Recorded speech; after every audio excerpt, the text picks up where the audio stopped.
el Centro Gnóstico de Enseñanzas Uriel se complace en entregar un conocimiento más de esta sabiduría, en especial a nuestros hermanos, nuestros amigos que desde su casa nos dan la oportunidad de llevar un mensaje para el despertar de nuestras conciencias. Recientemente hemos insistido en la importancia del trabajo, en darle el valor al trabajo, en sacar ciertos intereses de nuestra vida diaria y colocarlo verdaderamente donde deberíamos tener la capacidad y la conciencia de ver cuál es el objetivo de esta vida, el porqué de tener estos conocimientos y pues darle el uso, darle el apropiado valor, de esta forma que cada uno conozca, entienda, valore y respete estas enseñanzas y pues las lleve al lugar que le corresponde. Necesitamos el despertar de la conciencia. Necesitamos valorizar las enseñanzas de las ciencias gnósticas.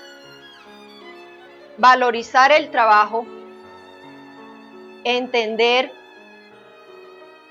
si son a través de nosotros los actores, esos agregados, los que manejan nuestros intereses, los hilos de la vida que nos llevan realmente a actuar mecánica e inconscientemente. Para amar el trabajo necesitamos despertar nuestra conciencia. El tema que vamos a estudiar en la tarde de hoy es una enseñanza esotérica basada en un juego, el juego del ajedrez, el juego de la vida. Así que para muchos ven esto como algo difícil, complicado o algo muy aburrido para muchos, pues dado que es un juego donde intervienen solo 2 jugadores, se dice que es aburrido, pues es un juego para intelectuales. Si nosotros investigamos un poco el origen de este juego, para muchos pues tiene origen en la India, para muchos tiene origen en China, en el siglo III a.C. Sin embargo, esotéricamente podemos afirmar que el origen del juego del ajedrez viene de la Atlántida. El juego fue creado con la intención de dar pues una instrucción a nivel esotérico. Es por eso que en el día de hoy vamos a mirarlo desde ese punto de vista, esotéricamente, que simboliza tanto el tablero como las fichas, y vamos a tomarlo en forma de nuestro trabajo psicológico. Ese es el propósito, es la idea de analizar y estudiar este juego. Para muchos es un juego aburrido. Si alguno quizás ha tenido la oportunidad de jugarlo, conoce que es un tablero, donde hay fichas blancas y negras.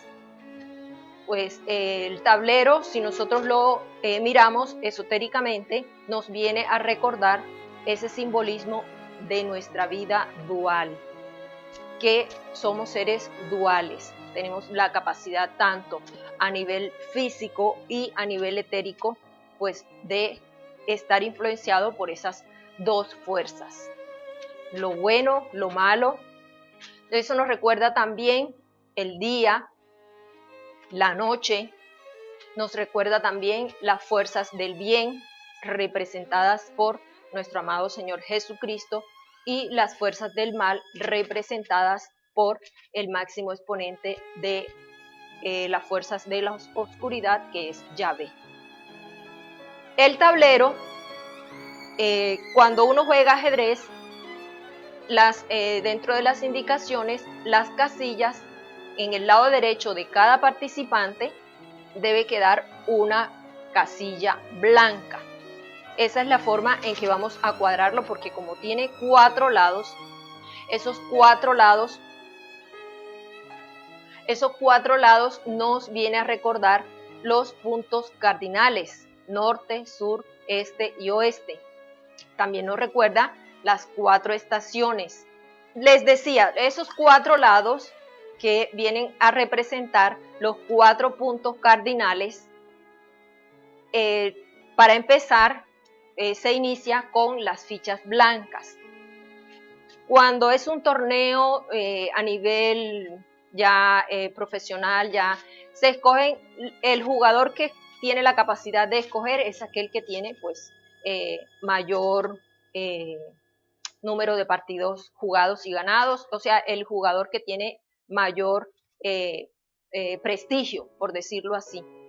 Esotéricamente hablando, cuando venimos a esta existencia, nos reciben los médicos con sus batas blancas. Esa viene a representar las fuerzas del bien. Entonces, el que inicia la partida inicia con las fichas blancas. Eso nos simboliza que si nosotros actuamos ya de forma equivocada, pues obviamente vamos a caer en las manos de las fichas de la oscuridad. Les decía que el tablero simboliza esos cuatro puntos cardinales, pero cada partida representa una existencia. Es decir, terminada una partida se puede iniciar otra, lo cual nos recuerda las leyes de la recurrencia, la ley del karma, la ley del destino, que se dan precisamente porque terminada una partida, pues se puede empezar otra nueva partida. Entonces, ese tablero tiene 64 casillas, tiene 32 blancas y 32 negras. Pues la dualidad, ¿sí? Si las 32 también operamos a través de la cábala, sumamos 32, nos da el 5, ¿ya? Es la ley, empieza a actuar en nosotros, ¿sí?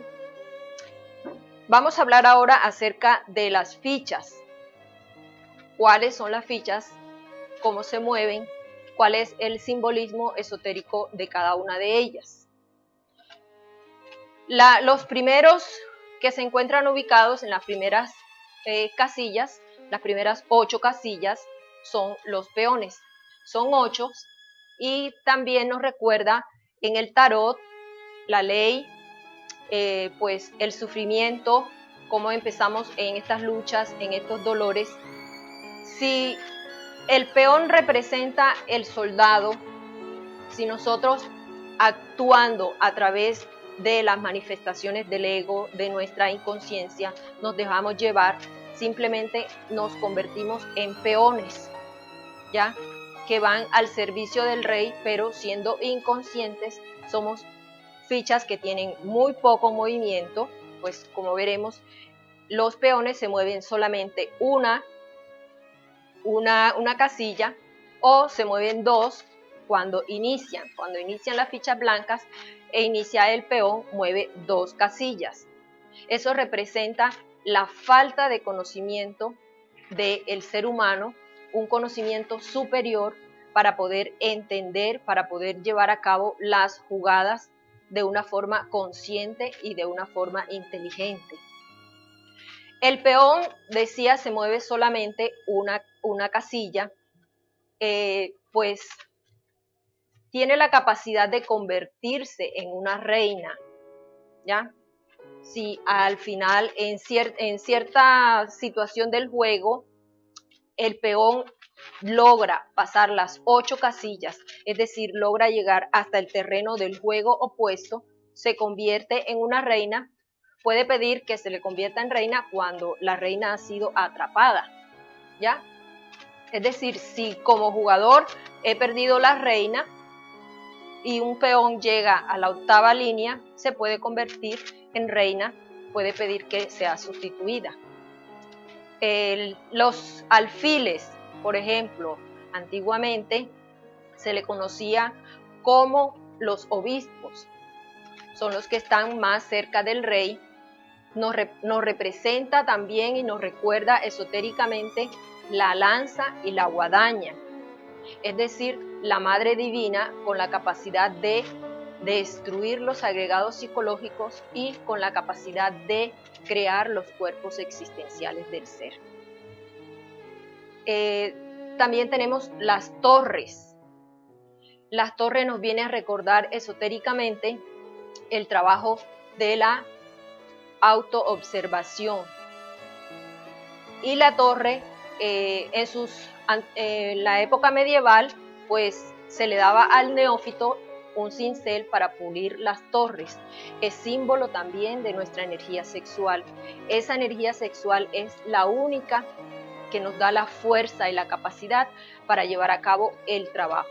Cualquier trabajo psicológico que necesitemos seriamente emprender, necesitamos esa fuerza, esa energía sexual representada en esas torres. La Biblia nos habla de la torre de Babel, la confusión de lenguas. Esto nos recuerda que la torre, siendo simbólicamente la cabeza del hombre, del ser humano, necesita el equilibrio, necesita de la autoobservación para poder trascender las jugadas y los problemas que se presenten. Les decía que el tablero del ajedrez viene a representar nuestra propia existencia. Si cada jugada que nosotros hagamos la tomamos en forma consciente, vamos a lograr el éxito. Si por el contrario son esos actores que no tenemos un solo propósito, sino que son miles y miles de influencias psicológicas las que nos llevan a actuar en forma mecánica, iremos al fracaso de forma rotunda. Necesitamos conscientemente actuar y tomar las decisiones. Hay una cuestión muy importante en los torneos de ajedrez, en los torneos ya profesionales, y es la capacidad que se tenga en el dominio del juego a través del tiempo. El tiempo es muy importante a través del buen manejo, es decir, esotéricamente si nosotros tomamos nuestras decisiones de buena voluntad, con la fuerza y a través de la comprensión del trabajo, obviamente tendremos el éxito como fruto de ese trabajo. Pero por el contrario, si nuestras jugadas son de mala voluntad, tardías, los resultados serán el dolor, el sufrimiento, la amargura. Los caballos, y me llama la atención una cuestión muy particular, lo que nos dice la palabra en el libro de Job, capítulo 39, que dice: ¿Diste tú al caballo la fuerza? ¿Vestiste tú su cuello de crines ondulantes? ¿Le intimidarás tú como a la langosta? El resoplido de su nariz es formidable. Escarba la tierra, se alegra en su fuerza, sale al encuentro de las armas. Hace su burla del espanto y no teme, ni vuelve el rostro delante de la espada. El caballo es una de las fichas que tiene un movimiento muy interesante en un juego de ajedrez. Por ejemplo, es la única ficha que puede saltar por encima de otras. Se mueve en forma de L. En números romanos, la L simboliza el 5, la ley. El caballo representa esa fuerza, la osadía, el valor para enfrentarnos a las dificultades. Nos recuerda también en la mística el centauro que apunta con su flecha y esto nos recuerda la flecha y el arco, y el centauro nos recuerda el Padre, el Hijo y el Espíritu Santo. El caballo teniendo la fuerza y la osadía para enfrentarnos al trabajo. Recordemos que hay fuerzas que están por encima de nosotros y en cierto momento le dan cabida a las fichas blancas o a las fichas negras. Esas fuerzas también tenemos nosotros ciertas fuerzas internas, ciertos valores a los que apelamos a través del trabajo psicológico, y de acuerdo a eso pues recibimos el apoyo de las fuerzas superiores.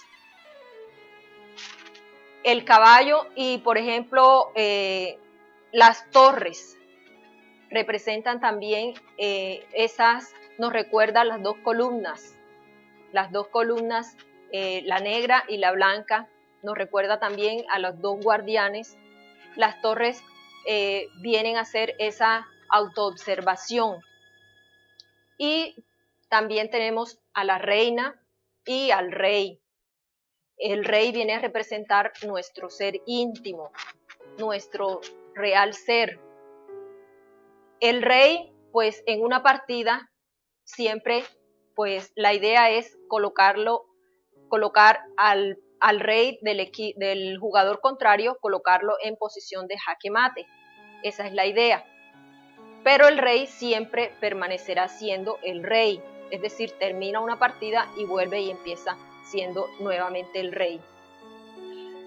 El rey se mueve solamente una ficha, al contrario que la reina tiene la capacidad de moverse por todo el tablero, y pues representa ese principio femenino, nos recuerda a nuestra Madre Divina, y en el lado opuesto nos recuerda a la diosa Kali.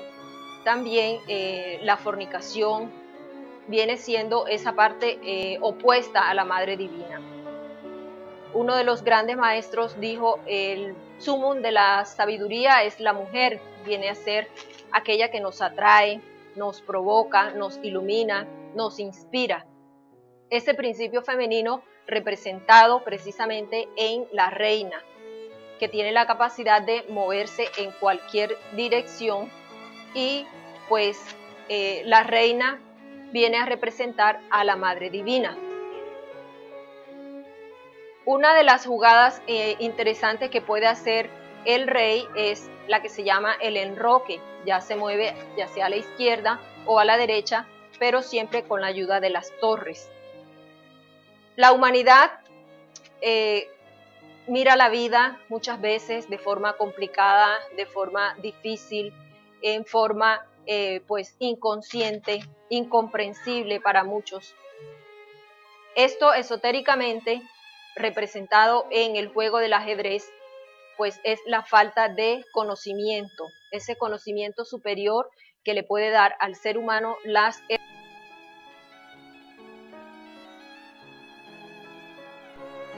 Todo jugador de ajedrez sabe precisamente que la solución al problema que se presenta se encuentra en el juego mismo. Allí el jugador necesita el equilibrio en la parte motora, en la parte física, en la parte intelectual y en la parte emocional.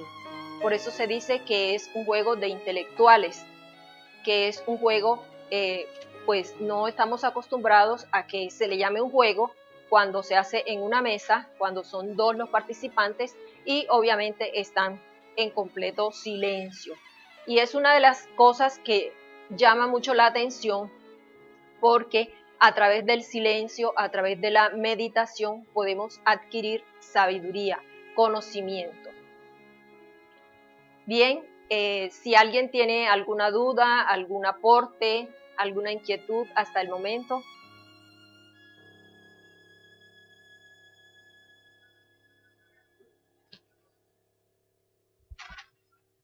¿De qué manera el juego del ajedrez se manifiesta en la vida del ser humano? Bueno, si nosotros miramos esotéricamente, cada ficha dentro de nosotros mismos está representando la capacidad o la incapacidad para enfrentarnos a la vida, ya sea si nos dejamos llevar por esas influencias del ego, pues vamos a ser simples peones movidos, ya, y simplemente mover fichas por mover fichas, tomar decisiones, pero esas decisiones son basadas en las influencias del ego. Como no hay un solo propósito, como no hay una sola meta. Si nosotros alguna vez hemos observado el juego del ajedrez, vemos que los jugadores tienen silencio, quietud, armonía, piensan muy bien las jugadas. Para resolverlos, pues se toman su tiempo.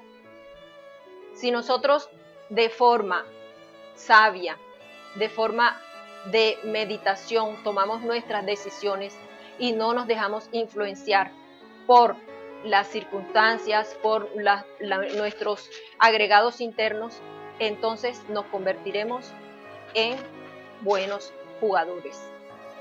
¿Por qué necesitamos observar el juego del ajedrez?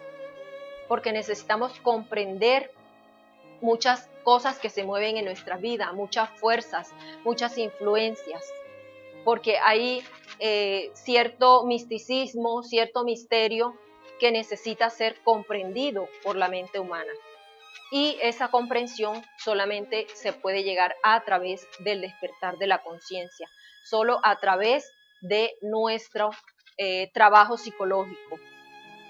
Especialmente, muchísimos nos comportamos como peones, simplemente actuando mecánicamente,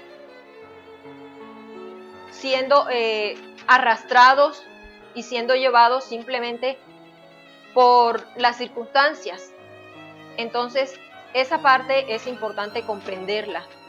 Es importante que el ser humano tenga ciertas inquietudes para poder resolver los enigmas, los problemas.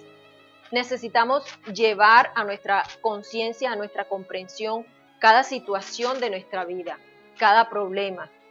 Cuestionarnos si delante de una circunstancia, delante de una situación, qué es lo bueno, qué es lo útil, qué es lo verdadero, a quién le sirve esto, para qué esto.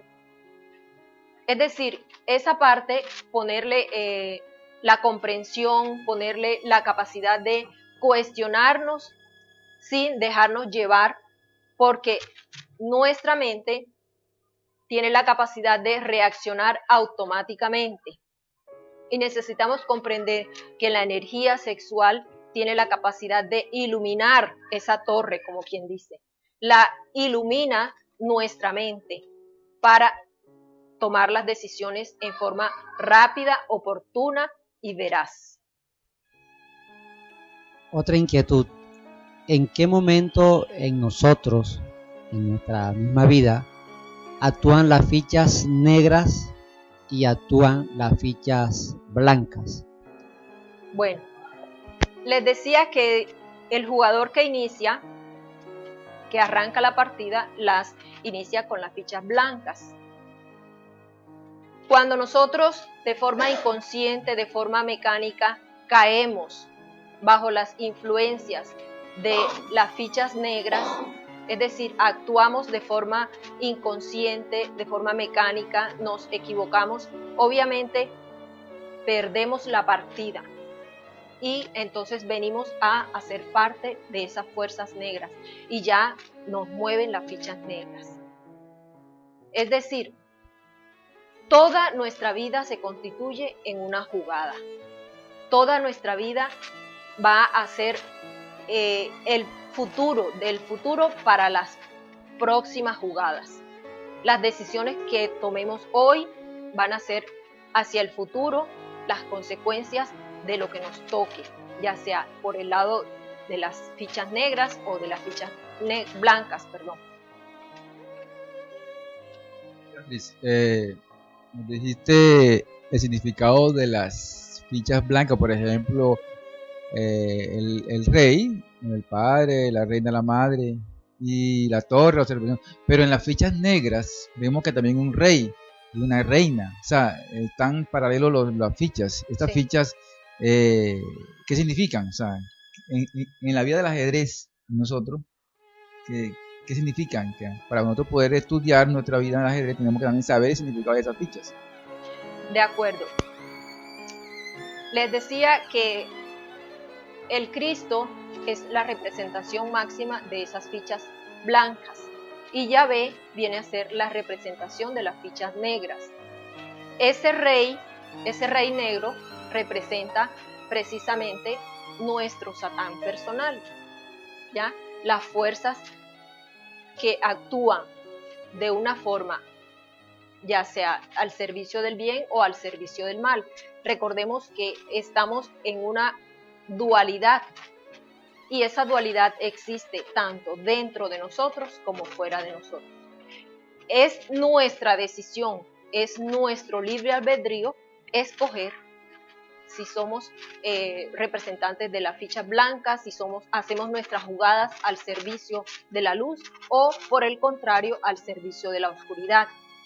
La reina, les decía, es la representación de la diosa Kali. Ella, muchas sectas degeneradas, pues aún le dan culto, le sirven a la diosa Kali, la diosa de la fornicación, de la destrucción.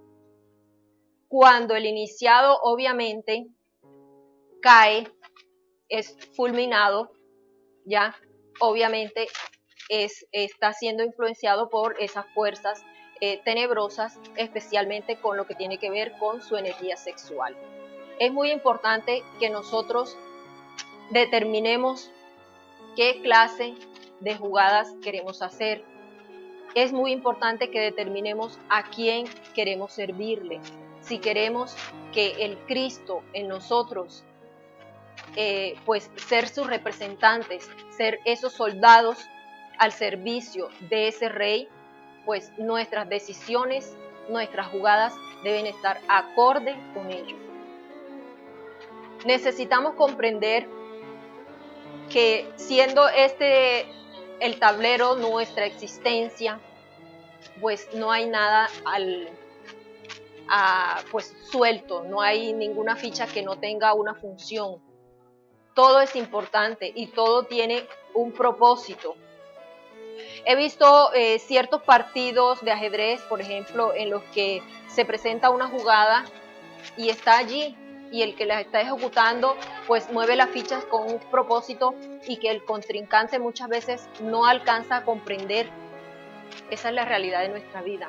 Nosotros no alcanzamos a comprender toda la cantidad de fuerzas, toda la cantidad de influencias que hay detrás de cada acción, detrás de cada movimiento, detrás de cada emoción, de cada acto de nuestras vidas. Entonces, el que las está ejecutando y puede tener la capacidad de ver más allá a la ficha tal, va para tal y esta para tal, obviamente gana la partida, porque tiene la capacidad, tiene las herramientas y tiene la oportunidad y aprovecha. Nosotros necesitamos convertirnos en los mejores ajedrecistas, mirar dentro de nosotros quién, qué, para qué, cuestionar nuestras jugadas, pues, y no dejarnos llevar por la mecanicidad del ego. Si yo estoy en una partida de ajedrez de la vida y me rindo, no quiero seguir ya esa partida, ya me doy por perdido. ¿Será que si yo me rindo ahí, tiro al rey porque no quiero ya gastarle más tiempo a esa partida? ¿Será que me dan otra partida bien mejor que esa? O Pues, en la vida, ¿cómo se presenta eso cuando uno se rinde en una partida de ajedrez? bueno, tendríamos que mirar muchísimas circunstancias. ¿A qué exactamente le llamarías rendirse? Suicidio, por ejemplo. Ok. Bien. Si estamos en una partida en el juego normal, es válido rendirse y empezar una nueva partida. Sin embargo, nosotros conocemos el delito del suicidio, ¿ya? Conocemos las consecuencias de atentar contra el valor más preciado de la vida. Es un delito y obviamente es sancionado por la ley. Pues les tocaría volver a empezar y en condiciones muy difíciles, muy duras, y pues debe cancelar, porque como les decía, cada movimiento conlleva una consecuencia. No hay nada suelto, no hay nada de casualidad, todo tiene una causa y un efecto. Entonces, el que se rinde, pues, ante este juego de la vida, para muchos difícil, para muchos sin sentido, pues debe pagar un alto precio. Cuando le den la oportunidad nuevamente, sí se la dan de acuerdo a las circunstancias, de acuerdo a los ciclos. Este tablero de la vida, como les decía, también nos recuerda pues las múltiples existencias.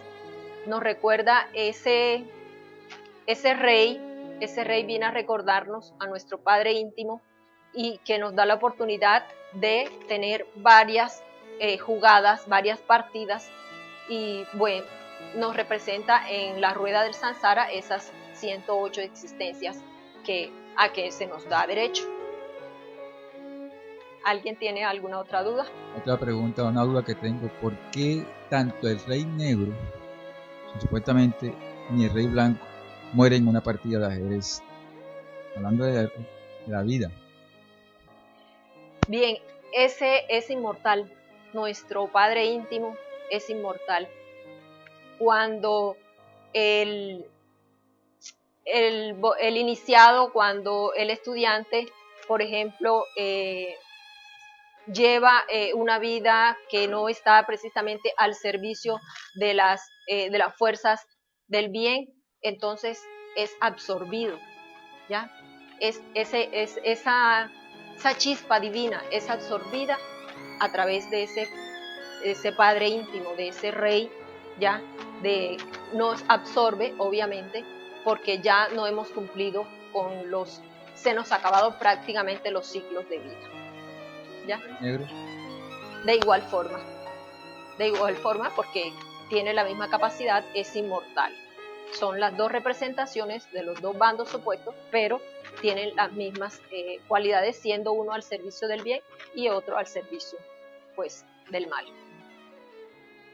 O sea, viéndolo así, en ese punto de vista, la partida de ajedrez, siempre el mal va a estar ahí presente. Todo el tiempo. Todo el tiempo. No es que ya usted eliminó, o sea, nunca puede bajar la guardia. Sí. Porque si ya ganó la partida, se supone que ganó la partida, ya se liberó del rey negro. O sea, siempre va a estar ahí tentando, como que se descuida y puede otra vez volver a arrancar la partida. Sí, son las fuerzas, como les decía, fuerzas superiores, ya, que están muy por encima de nosotros y a las cuales necesitamos nosotros apelar a las fuerzas del bien cuando estamos decididos a tener un nivel espiritual diferente. ¿De acuerdo?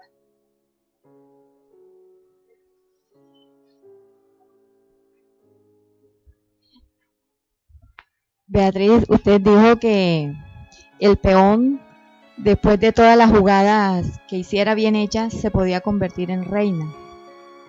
Esto quiere decir, para mi modo de entender, que yo siendo un peón en el ajedrez, si hago bien las cosas, o sea que yo soy la reina, llego a superarme, o sea, esto significa eso. Sí, precisamente. Y si vemos el tablero del ajedrez, necesita el peón atravesar difíciles circunstancias. El peón va a atravesar prácticamente todo el tablero del ajedrez.